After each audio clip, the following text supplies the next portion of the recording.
김경래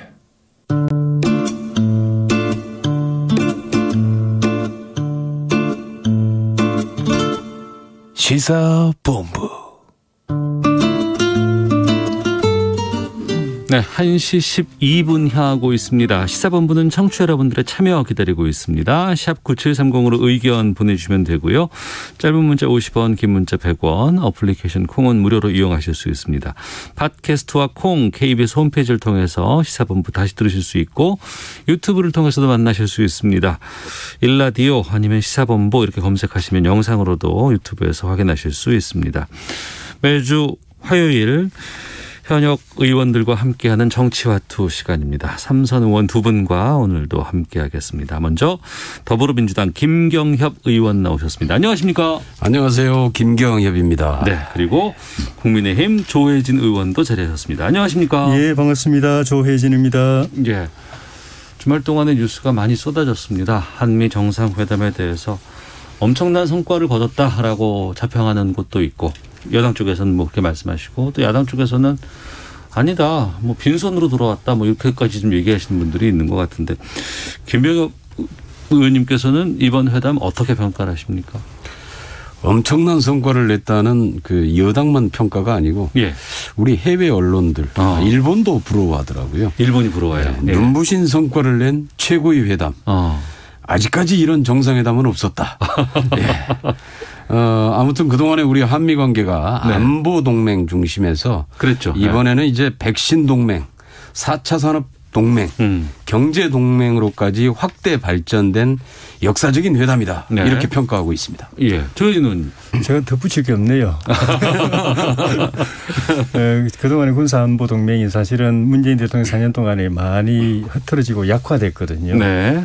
뭐 안보 동맹, 군사 동맹은 그 실전 훈련이 기본인데 훈련이 없으니까 뭐 미군은 따로 뭐 소규모로 훈련하고 우리 군은 훈련 잘 안 하고 그래서 미국 측에서 우리 그 한미 동맹에 대해서 우려의 여론이 많이 높아졌는데 네. 문재인 대통령 임기 1년을 남겨놓고 상당 부분 군사 안보 동맹도 회복하고 네. 거기에다가 김경영 의원님 말씀하신 것처럼 뭐 반도체 동맹, 배터리 동맹까지 해서 경제 동맹 또 백신도 동맹 수준까지 좀 아쉽지만 네. 어쨌든 동맹, 백신 동맹이라고 우리가 기대할 수 있을 정도로 전체적인 한미 동맹의 내용과 강도가 충실해졌다.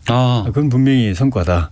그런데 너무 자화자찬하시니까 민주당도 뭐 건국 이후 최고의 회담이다 그러시고 문 대통령 본인이 최고의 순방, 최고의 회담, 더할 나위 없는 성과, 뭐 깜짝 선물 이러시니까 조금 오게 티다.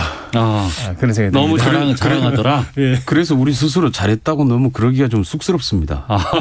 그래서 주로 좀 다른 논평 이런 걸 이용하는데 우리 저기 그 바이든 대통령도 트윗에다가 평화와 번영의 핵심 축이다. 이럴 정도로까지 표현을 할 정도로. 네. 미일 정상회담에는 이런 얘기 없었거든요. 예, 굉장히 획기적인 회담이었고 네. 아마 한미 관계에 있어서 이후에 대단한 좀 큰 전환점이 될 수 있겠다 이렇게 평가하고 있습니다. 근데 아쉬운 점은 없어요? 아쉬운 점은 없는데요. 예. 그 이제 좀 뭐라 그럴까요? 네. 특히 이제 대북 정책 관련해서 조금 더 한 발짝 좀 더 나갔으면 하는 구체적인 일정이라든가 뭐 이런 것들이 나왔으면 사실 이제 단계적 점진적인 접근 이런 부분들까지 대체로 큰 원칙이나 방향에 대해서 합의를 했는데 네. 거기에서 우선 이제 좀 우리처럼 이제 조금 더 욕심이 좀 있다 그러면은 1단계 합의안에 대한 대략적인 합의 정도까지 갔으면은 좋았을 텐데 아마 그 부분은 북미 간의 대화의 테이블이 열려야 실제로 네. 안이 나올 수 있겠다 이렇게 네. 판단을 하고 있습니다. 네. 조혜진 의원께서는 좀 많이 부족하다 싶은 건 어떤 부분을 말씀하시겠습니까? 현재 북한 핵 문제가 안고 있는 지형, 네. 환경이 우리가 기대하는 핵 문제 해결의 진척을 끌어내기가 쉽지 않은 상황이다. 네. 그래서 바이든 대통령의 새로운 그 대북 정책도 사실은 냉정하게 말하면 특별할 게 없어요.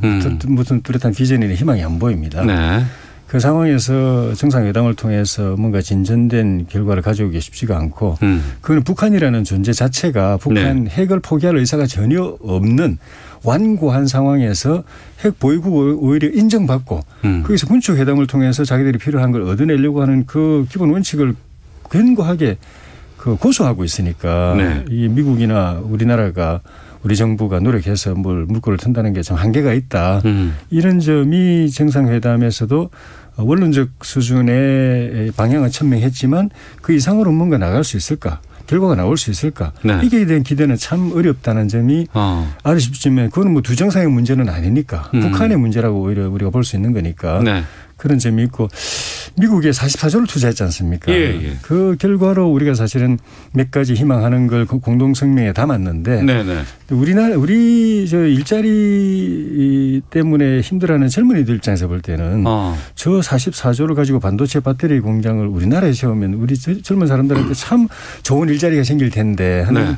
그런 기대 선망이 좀 있지 않을까. 어쨌든 뭐 그 덕분에 정상회담에서 그래도 미국 측에 일정한 양보를 얻어냈으니까 성과는 성과인데 그런 부분에 대해서는 그 이상으로 국내에서 투자할 수 있는 환경을 정부나 여당이 좀 만들어줄 필요가 있겠다. 예. 그런 생각이 들었습니다. 김경영 의원께 바로 그러면 이 부분에 대해서 좀 여쭤보려고 하는데 44조 원 투자를 이뤄냈다고 이제 하지만 또 한편에서는 44조 원을 투자한 만큼의 성과가 너무 없다. 뭐 이렇게 평가를 하는 것도 있고 방금 국내에 이게 투자가 됐으면 더 많은 일자리가 있을 것 같다라는 주장에 대해서는 어떻게 보세요?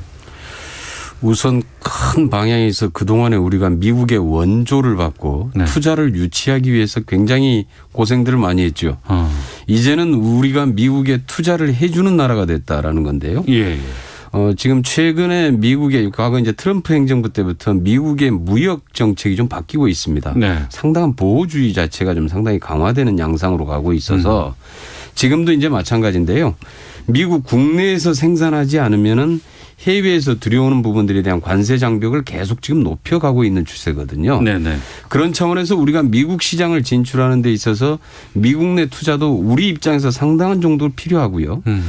더구나 이제 그 부분의 핵심이 미국이 가지고 있지 못하는 기술. 그러니까 네. 반도체 같은 경우는 이제 미국은 팹리스 설계에 있어서는 이제 최고의 수준이지만은 생산에 있어서는 우리가 최고의 수준의 기술을 가지고 있고 2차 전지 부분도 역시 마찬가지입니다. 미국은 이런 2차 전지 관련된 기술이 없습니다. 네. 그래서 이제 결국은 세계의 주요 자동차 회사들이 고급 전기차를 생산하기 위해서는 한국의 2차 전지를 사용하지 않으면 안 되는데 문제는 이제 그런 것들을 원활하게 공급받기 위한 기본 토대로서의 미국 내 투자 이런 거거든요. 네. 그러니까 실질적으로 우리가 미국 시장에 이후에 이제 반도체와 2차 전지를 중심으로 한 4차 산업혁명에 있어서 4차 산업 시대에 있어서 우리가 미국 시장을 주도적으로 선점하는 효과를 가져올 수 있고요. 네. 두 번째 하나는 우리가 이제 아까 반도체 기술 부분에 대해서 미국이 앞서 있는 부분이 있습니다. 설계 관련된 부분. 그다음에 이제 그 자동차 관련해서도 자율주행 관련된 그 시스템 관련된 부분들 이런 부분들은 미국이 앞서 있거든요. 그래서 상호간에 이런 부분들에 대한 이 공동 개발, 공동 연구가 가능해진 거죠. 이것은 아마 한미 관계에 있어서 여태까지 없었던 그리고 보기 힘들었던 네네. 우리가 정말 기술 하나를 미국으로부터 얻어내기 위해서는 그동안에 얼마나 피나는 노력이 필요했습니까? 그런데 이러한 것들이 미국에 세워지는 공장을 중심으로 해서 공동 투자, 공동 개발, 공동 생산해내는 이런 과정들을 통해서 이런 것들이 자연스럽게 해결돼 나가는 과정들이기 때문에 네네. 우리 한국 경제, 우리의 경제적인 이익에도 엄청난 효과를 가져올 것이다라고 보고 있죠. 예. 우리나라 위상이 많이 달라졌기 때문에 이런 일이 가능했다라고 이제 보시는 것 같은데 사실 말씀이 좀 있으실 것 같아요. 그 44조 원을 투자하게 된 데는 우리 기업들이 네. 사실 글로벌 기업들이죠. 세계 무대에서 1등 다투는 기업들인데 네. 그 기업들이 문재인 대통령의 방미 성과를 뒷받침하기 위해서 특히 우리가 원했던 거 싱가포르 회담선언, 판문점 회담선언을 합의문에 담는 거라든가 이런 것들을 미국 정부로부터 받아내기 위해서 뒷받침한 그런 측면도 있고 왜냐하면 미국 그 바이든 정부는 2년 뒤에 그러니까 4년 뒤에 다시 이제 트럼프가 나오려고 하는데 트럼프가 맨날 자랑한 게 그거 아닙니까? 투자 얼마 끌어냈다 이건데 사실 그거 만만치 않거든요. 그 바이든 대통령한테는 엄청 이게 트럼프를 견제하는데 큰 그 성과죠. 선물이죠. 그런 측면에서 문재인 대통령 방미 성과를 뒷받침하기 위해서 우리가 투자한 측면도 있고 또 하나는 국내에서 하고 싶어도 너무 규제가 많고 힘들고 투자 그 조건이 안 되니까 투자는 하고 싶은데 분명 미래 산업이고 돈이 되는데 그러니까 외국으로라도 나가려고 하는 미국 시장이 열려 있고 투자 가치가 있다. 그런 측면에서 보면은 좀 전에 말씀드린 왜 국내에서 규제를 풀어가지고 우리 쪽에서 먼저 테스트 배틀을 해가지고 거기서 성공하고 일자리도 창출하고 또 해외 나가면 더 좋지 않느냐. 이런 저기 아쉬움이 국민들에게 보편적으로 있지 않겠는가. 그 점에서 우리 정부 여당이 좀 이 문제를 거저 좋아만 할 게 아니고 국내에 먼저 투자하고 일자리 문제 해결하고 테스트베드 성공해가지고 해외로 경쟁 가지고 해외로 나가는 그 프로세스를 한 고민해야 된다. 그 말씀을 드리고 싶은 거죠. 알겠습니다. 두 분의 온도차가 확실히 느껴지는 부분이긴 한데요. 청취자분들도 받아들이시는 게 다 달라요. 9540님은 44조를 갖다 줬는데 바이든이 무슨 말인들 못했을까라고 생각합니다. 라고 말씀해 주셨고 0388님은 44조는 그냥 현금으로 준 것이 아니고 미래 산업에 대해 세계 제1국가인 미국에 투자 선점을 한 거란 생각을 해야죠. 그것은 장기적으로 돈보다 한국이 더한 국익에 도움이 될 것입니다. 라는 의견도 좀 보내주셨는데 이 부분은 아마 같이 보시지 않을까 싶은데 지금 미사일 주권 우리가 완전히 회복했다는 이 협상은 어떻게 판단하세요? 잘했죠. 잘했고 문재인 대통령 그 임기 끝나기 전에 그나마 해결돼서 다행인데 더 일찍 됐어야죠. 더 일찍 했어야 된다. 북한은 미사일 규제가 없으니까 좀 뭐 ICBM까지도 벌써 만들었지 않습니까? 자기들 말로는 우주 발사체까지 만들었다는 상황인데 기술은 우리가 훨씬 더 빨리 가고 있었거든요. 우리가 먼저 도달했어야 지점을 북한한테 우리가 뺏긴 셈인데 이제 그 사거리 제한 없어지고 탄도 중량 제한도 이미 다 풀렸으니까 미사일만 하더라도 이제는 미국의 중장거리 미사일을 우리나라에 가져와 가지고 그걸로 중국, 러시아, 뭐 일본 견제할 필요 없고 우리 자체 개발해 가지고도 중국이나 러시아 내륙까지도 우리가 다 공격 사정권에 넣을 수 있고 그 나라들 부담되겠죠. 미사일 가지고 우리 함부로 협박 못 하겠죠. 그렇게 더 나아가서는 이제 우주 발사체 위성 통신 위성이나 군사 위성도 우리가 자체적으로 얼마든지 또 쏘아 올릴 수 있고 ICBM도 우리 빨리 만들어야죠. 저는 그 공개는 안 됐지만은 내부적으로 기술은 이미 그 상당한 수준에 가 있어서 바로 착수하면 빠른 시일 안에 저는 그 해낼 수 있을 걸로 봅니다. 김교엽 의원님 잘 된 것 같습니다. 이 지금 이제 이 미사일 지침이라고 하는 게 박정희 정부 때 한국이 마음대로 무기를 개발하거나 이런 것들을 못하게 하는 일종의 한국의 견제 수단이었습니다. 한국을 통제하는 수단이었는데. 그러니까 미국이 우리를 통제하기 위해서 둔 거 아니겠습니까? 통제하기 위한 수단이었는데 이 지침이 단순한 미사일에 국한되어 있는 게 아닙니다. 그러니까 미사일의 뭐 사거리나 중량 이런 데서도 전체 다 이제 해제돼서 이런 가능성이 다 열려 있지만은 단순한 미사일뿐만 아니라 무인 항공기, 스텔스기와 같은 그다음에 드론 산업이 있지 않습니까? 이런 것들에 대한 규제와 다 연관이 돼 있습니다. 특히 이제 우주 발사체 그러면은 우리가 이제 위성을 쏘거나 이런 것들도 우리가 스스로 발사체를 개발하는데 굉장한 이게 제약이 많거든요. 그래서 이제 이번 이 미사일 지침 해제는 큰 틀에서 작은 틀에서는 미사일 주권 자주국방의 기본 토대이기도 하지만은 하나는 우리 우주 항공 산업, 드론 산업에 있어서 앞으로 아마 이게 고속도로 역할을 할 겁니다. 그래서 우리가 새로운 우주 항공 산업에 대한 새로운 시장을 열어 제끼는 시작이다라고 보시면 될 것 같아요. 알겠습니다. 그리고 또 백신 수화프 체결이 안 됐다더라 이런 얘기도 있고. 아니 많이 백신 받아올 것처럼 했는데 군인들만 55만 명분의 백신만 받는다는 건 너무 약하지 않느냐라는 평가들이 언론에서 계속 나오고 있어요. 여기에 대해서 김교엽 의원님은. 당초에 지금 이제 백신 미국이 가지고 있는 백신 공급의 우선순위는 코로나 상황이 심각한 나라, 방역 체계가 완전히 무너져서 확진자와 사망자 수를 감당하기 어려운 나라에 대한 우선 공급입니다. 네. 이 얘기는 다시 말해서 방역이 잘 되고 있는 나라는 후순위다 이런 얘기입니다. 예.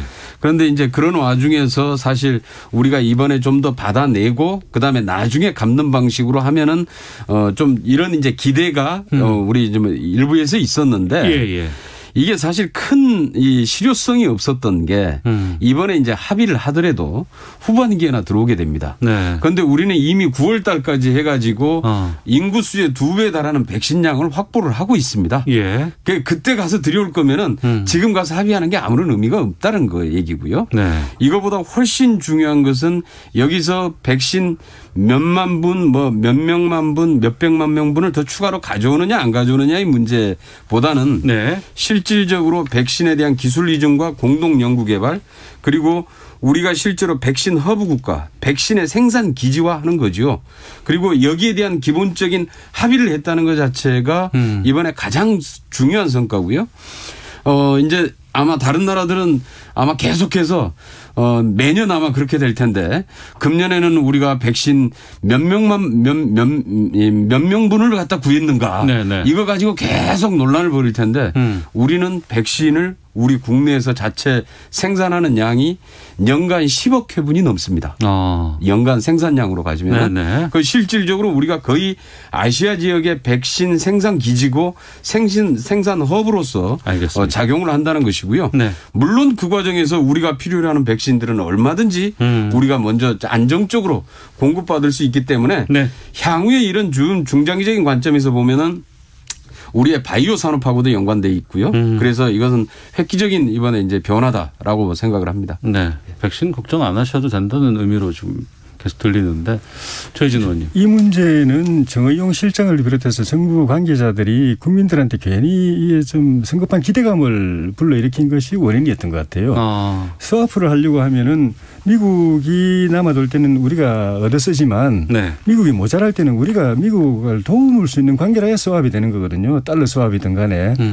그런데 우리는 위탁 생산 능력은 있지만은 그건 세계 수준입니다. 세계 1위 수준인데 기술이 없습니다. 기술이 있고 생산 능력이 있어야 우리가 자체 생산해서 미국이 모자랄 때 우리가 도와주거나 갚거나 네. 그래야 되는 거고 그래야 스왑이 되는 거거든요. 그런데 우리는 그게 안 되는 조건인데 괜히 그게 될 것처럼 기대를 부풀리고 특히 미국에 남아도는 2천만 명분 중에 우리가 뭐 몇백만이나 뭐 하여튼 1,000만 개라도 우리한테 가져올 것처럼 기대감을 갖게 한 게 그게 원천적으로 이제 잘못이었고 네. 그 55만 회분은 숫자도 적지만 저는 숫자 적은 것보다도 네. 왜 국군에게 대한민국 군인에게 미국 대통령이 톡 지정해가지고 한국 군에게 그걸 접종하겠다 이렇게 저별로 기분 안 좋았던 게 그건 우리나라 대통령이 해야 되죠. 미국 대통령 말 입에서 그 말 나올 때까지 우리나라 대통령은 무슨 생각, 국군 통수권자는 무슨 생각하고 있었나 이 생각이 당장 드는 거예요.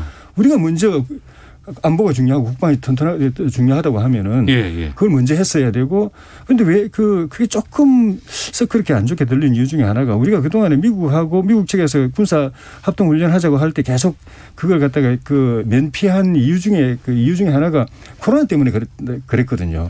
그러니까 바이든 대통령 이야기에 따르면 우리 55만 명 줄 테니까 접종해가지고 그럼 코로나 핑계 대지 말고 군사 훈련 빨리 하자 합동 훈련 하자 이 말처럼 들려서 그것도 뭐 별로서 그렇게 하여튼 좀 그래요. 그 부분은. 알겠습니다. 이번에 군 장병 55만 명분 백신 효과는 예상치 못했던 것인데요. 실제로 우리가 이 분야를 요청을 했던 것이 아니고 이제 아까 얘기했던 백신의 추가 공급 방안을 협의를 했는데 미국 내 여론 그다음에 국제사회의 규범, 우선순위 이런 게 있지 않습니까? 이런 차원에서 미국이 이제 한국에 백신을 제공할 만한 명분이 사실 없던 상황에서 미국이 거의 이 군이라고 하는 미군과 함께 훈련이라고 하는 명분을 삼아서 사실은 만들어낸 건데 아마 미국 입장에서는 백신에 대해서 한국에 대해서 최대한으로 배려하는 것이다라고 봐야 될 것 같습니다. 그리고 군 장병 백신을 뭐 우리가 자체 내에서 만들어서 하면은 물론 가장 좋겠지만은 아직 그런 수준은 안 돼 있고요. 알겠습니다. 문제는 그런 차원에서 우선적으로 군 장병 백신에 대한 미국의 사실은 미국이 배려를 해준 거에 대한 고마워야 될 문제죠. 그거는. 자, 한미 정상회담 끝났고 결과는 다 받아봤어요. 근데 이제 채점은 다 다르게 하시더라고요. 그래서 성적표가 두 가지가 나와서 여기에 대한 평가들은 아마 청취자들께서 해 주시지 않을까 싶습니다. 자, 정치와트 함께하고 있는데요. 잠깐 기상청 연결해서 미세먼지 정보, 날씨 확인하고 교통정보 살펴보고 다시 돌아오도록 하겠습니다. 날씨와 미세먼지 정보 윤지수 씨입니다. 네, 먼저 미세먼지 정보부터 전해드리겠습니다. 어제 오늘 황사의 영향을 받고 있습니다. 중부지방은 이 미세먼지 농도가 점차 낮아지고 있습니다. 황사가 이동을 하고 있기 때문입니다. 이 덕분에 강원 영동 남부 지역과 충청도의 서부 또 충청남도 북부 지역의 중심으로 미세먼지 주의보는 풀렸습니다. 하지만 황사가 좀 더 남쪽으로 이동을 하면서 부산 지역 남부권을 중심으로 미세먼지 특보가 점차 확대받았고요. 부산의 경우 지금 미세먼지 농도가 1세제곱미터당 163 마이크로그램을 나타내고 있습니다. 남부지방에서는 계속해서 이 황사 영향을 좀 더 받게 된다는 점 염두에 두시고 내일은 전국적으로 황사가 물러나면서 보통 수준으로 미세먼지 상황이 호전될 것으로 기대가 됩니다. 한편 지금 강원도 지역은 계속해서 저기압의 영향을 받아 비가 내리고 있고요. 경기도 내륙 지역을 중심으로 다시 비가 내리고 있는데 대기 불안정 때문입니다. 돌풍과 함께 천둥 번개를 동반하고 우박이 좀 더 떨어질 가능성이 있습니다. 따라서 오후까지는 경기도 내륙 지역과 강원도 또 충청북도 지역을 중심으로 비가 조금 내린다는 점 염두에 두시는 것이 좋겠습니다. 오늘 무엇보다 바람을 주의하셔야겠는데요. 서울과 인천, 서해안 지방과 강원도 남부 산지, 경상북도 일부 지역은 강풍주의보가 내려졌고요. 한시를 기해서 여수와 거문도 초도에도 강풍주의보가 확대 발효됐습니다. 강풍특보가 내려진 곳은 물론이고요. 나머지 지역에서도 돌풍이 예상되는 만큼 주변 단속하시는 것이 좋겠습니다. 오늘 낮 최고 기온은 서울 19도, 대전 21도, 부산 25도 등으로 어제보다 낮은 곳이 많겠습니다. 지금 서울 기온은 16.8도입니다. 다음은 이 시각 교통 상황 알아보겠습니다. KBS 교통정보센터의 공인혜 씨입니다. 네, 이 시각 교통정보입니다. 지금처럼 막히지 않을수록 갑작스러운 상황에 대비한 전방 주시가 더욱 중요한데요. 평택 시흥고속도로 시흥 쪽 송산 마도 나들목을 5km 정도 지난 1차로가 현재 사고로 차단돼 있습니다. 2차로와 갓길을 통해 겨우 운행하면서 뒤로 송산 마도부터 음섬 2교 쪽으로 약 8km 가까운 구간에서 정체 서행하고요. 반대 평택 방면도 이 사고 처리 구경 차량들로 남한산부터 송산 마도 쪽 4km 구간 정체입니다. 청주 영덕고속도로 영덕 쪽 보은에서 탐부터널 일대에 서행하는 이유도 터널 안 1차로가 시설물 보수 작업으로 막혀 있어서입니다. 또 서해안고속도로 목포 방면 동서천 분기점 부근 1차로에 작업과 정체도 주의하셔야겠습니다. 경부고속도로는 서울 쪽으로 남이 분기점 부근 3차로에서 장애물 처리하고 있고요. 이후 기흥 동탄부터 수원까지는 6km 구간, 달래내부터 반포 쪽으론 9km 구간 교통량 꾸준합니다. KBS 교통정보센터였습니다.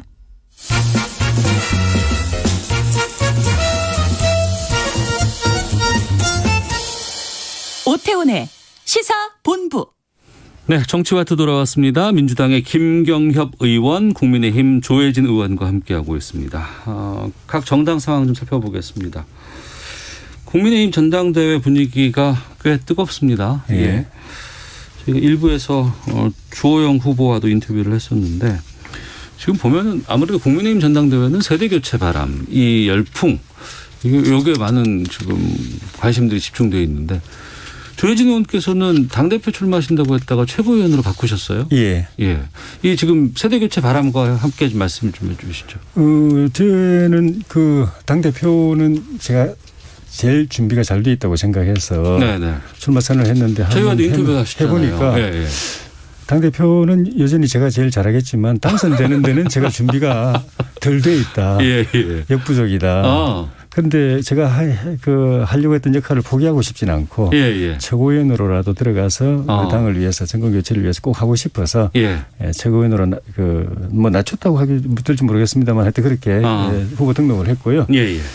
우리 당이 지금 제가 우리 당에 있은 게 20년이 넘었는데 이 우리 당의 역사상 처음 보는 엄청난 바람이 불고 있습니다. 그 바람의 실체가 그동안에는 우리 당이 못마땅하고 보기 싫으면 여론이 그냥 외면해 버렸거든요. 그런데 외면은 안 하고 그냥 압박에 들어오는 겁니다. 너희들 빨리 고쳐, 바꿔. 정신 차려. 이러면서 압박이 들어오는 점이 차이점이에요. 예. 그전에는 그냥 꼴 보기 싫다. 보기 싫어 하고 등 돌려버렸는데 이제는 분명히 불만이 있는데도 등 돌리는 게 아니라 막 쬐고 들어오는 겁니다. 빨리 정신 차려. 바꿔. 개혁해. 혁신해. 이게 차이가 있고 이 변화라는 거는 뭐 정책의 변화도 있고 노선의 변화도 있고 뭐 제도의 변화도 있을 수 있는데 지금 보니까 이 세대의 변화 쪽으로 이게 필이 꽂히는 것 같아요. 그 처음에는 김웅 의원 초선인 50대 초반에 김웅 의원한테 그게 확 갔다가 그보다도 더 젊고 또 원외인 이준석 후보가 나오니까 그쪽으로 또 확 가버렸어요. 예. 그래서 이거는 참 저희도 처음 맞아보는 바람이라서 참 실체가 참 궁금한데 어쨌든 이게 그냥 일회성으로 지나가는 바람은 아닌 것 같고 내년 대선하고도 연결되어 있는 내년 대선을 염두에 두고 형성된 바람인 것 같아서 어쨌든 전당대회 어떤 형태로든지 간에 영향을 줄 것 같고 전당대회 이후에 우리 당의 구조나 체질, 운영 방식, 구성 전체에 저는 영향을 줄 것 같아요. 알겠습니다. 민주당에서도 아마 주의 깊게 바라보고 계실 것 같습니다. 이런 세대의 돌풍이라든가 특히 이제 젊은 분들에 대한 표심이라든가 이런 것들은 민주당에서 상당히 좀 앞서 있었다고 생각을 했던 부분이었거든요. 어떻게 평가하시는지도 궁금하고요. 아무튼 좀 국민의힘에 대해서 그동안에 이제 좀 국민들 입장에서 바라보기에는 과연 저 당이 변할까? 과거에 쭉 해왔던 모습에서 전혀 이제 변할 것 같지 않았던 모습에서 일단 변할 수 있겠다라고 하는 가능성으로 간 것은 굉장히 축하드릴 만한 일인 것 같습니다. 그리고 하나는 그런데 이제 이게 지금 나이 내지는 이제 선수로 이 젊고 나이 들고의 문제만 지나치게 부각되는 모습이 저는 여기에서 좀 더 떠나서 어떤 좀 시대의 변화에 따른 생각의 변화, 혁신의 내용 이런 것들이 좀 더 좀 부각되고 이런 대안들이 서로 좀 이렇게 논쟁을 하고 이랬으면 좋겠는데 그런 내용들은 좀 보이질 않아요. 그런 면에서는 좀 아쉬움이 좀 있고요. 단순하게 사실 나이가 젊기 때문에 뭐 생각이 젊다가 아니라 어떤 이 과거와 어떻게 단절하고 새로운 모습으로 변화해 나갈 것인가에 대한 이 방안이나 내용들이 좀 더 좀 보였으면 하는 좀 바람이 있습니다. 그냥 바람일 뿐이다.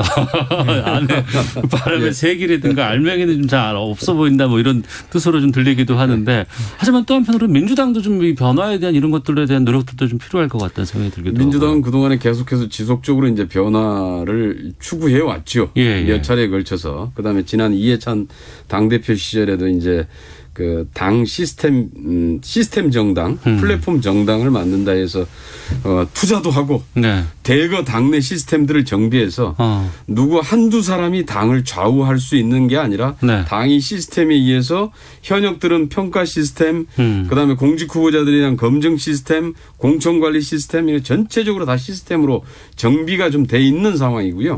여기에 따라서 아마 이번에 이제 대선 경선도 그런 그 갖춰진 대선 시스템에 의해서 치러질 것이고 그래서 당 내부에서 이제 하나의 좀 얼마만큼 좀 사람의 좀 변화 이런 것들이 추진되는 나올 수 있느냐는 좀 더 좀 지켜봐야 될 것 같지만은 아무튼 당 자체의 시스템의 변화는 상당 정도로 먼저 시작해서 그런 것들은 좀 갖춰져 있는 상황입니다.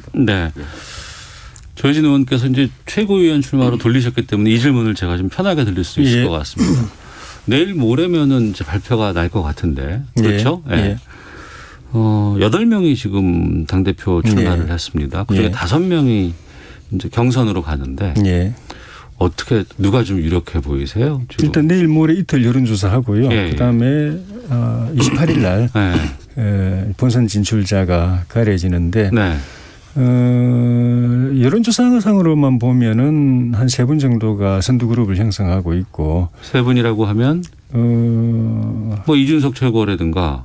나경원, 주호영. 이렇게. 8분 중에 5분이 본선 진출하고 3분이 컷오프가 되는데 나머지 2자리, 그러니까 4위, 5위 자리를 놓고 한 서너 분이 지금 경합을 하고 있는 상태 같습니다. 서너 분이라고 하면 제가 그냥 좀 의견을 여쭤볼게요. 뭐 김웅 의원도 좀 들리고 또 조경태 의원, 조경태, 홍문표. 이 정도. 여론조사상으로 그렇다는 겁니다. 실제 뭐 결과는 또 다를 수도 있겠지만은 예.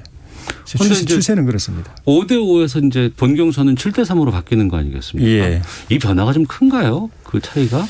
그것도 역시 미지수인데 뚜껑 열어봐야 알겠는데 이 대의원 투표는 다를 거다, 당원 투표는 다를 거다라고 보는 시각이 있고 여론조사를 해보면은 당 지지자들이 응답한 거나 또 당 지지가 아닌 일반인들이 응답한 거나 거의 똑같다. 네네. 그걸 보면은 별 차이가 없을 거다. 이렇게 보는 시각도 있고. 근데 차이가 있을 수 있다면 여론은 똑같은데 그 여론이 투표를 하느냐. 똑같은 여론이라도 투표를 하는 쪽이 더 이제 많이 반영이 되게 돼 있으니까 투표율 그 부분에 있어서는 당 지지자하고 아닌 사람의 차이가 있을 거다 하는 그런 변수는 있을 것 같습니다. 알겠습니다. 지난 주말 고 노무현 대통령 서거 12주기가 있었습니다. 5월 23일이었죠. 여야 지도부가 봉화마을로 총 출동을 했고 아무래도 지금 대선을 앞두고 있는 상황이기 때문에 많은 카메라들이 대선 후보 군들에게 좀 집중돼 있거든요. 지금 그동안 뭐 이재명 지사, 정세균 전 총리, 이낙연 전 대표 빅3 외에도 지금 많은 분들께서 지금 출마 의사들을 직간접적으로 표현하고 있거든요. 어느 정도의 지금 바람입니까? 당초에 한 7, 8명 정도 예상을 했는데요. 더 늘어날 수도 있겠다라고 판단을 합니다. 그리고 일단 뭐 우리 이제 노무현 대통령 추도식은 뭐 매년 우리 당에서 쭉 이제 해왔던 행사이기도 한데 이번에는 이제 각 여야, 각 정당의 대표들이 거의 다 참석을 또 해주시고 또 함께 공이 또 이 노무현 대통령의 반칙과 특권이 없는 나라. 원칙과 상식이 통하는 세상, 노무현 정신의 계승을 강조하고 또 수용을 해 주시고 그래서 대단히 참 저희들로서도 좀 감사하는 마음이고요. 아무튼 이제 이 노무현 대통령 추도식을 계기로 해서 이제 대선 후보자들이 각각의 또 이 뭐라고 그럴까요? 이 출정을 하는 또 각오들을 좀 다지고 뭐 그래 나가는 모습들은 뭐 당연하겠죠. 당연할 텐데 향후에는 조금 더 좀 두고 봐야 될 것 같습니다. 그러니까 이제 지금까지 나와 있던 후보들 외에 몇몇 또 후보들이 이제 또 준비도 하고 있는 것 같고 그래서 실제로 이제 경선 등록이 시작돼 봐야 확정이 되지 않을까 이렇게 보고 있어요. 알겠습니다. 민주당은 뭐 이제 뭐 대권 주자들의 여러 가지 경쟁들 치열하게 전개될 것 같고 또 다음 주까지는 아무래도 6월 11일이 이제 전당대회이기 때문에 국민의힘은 당대표 선출까지 또 뜨거운 또 경쟁들 계속되고 있을 것 같습니다. 자, 오늘 정치화투 더불어민주당 김경협 의원, 국민의힘 조혜진 의원과 함께했습니다. 여기서 마치도록 하겠습니다. 두 분 말씀 고맙습니다. 고맙습니다. 감사합니다.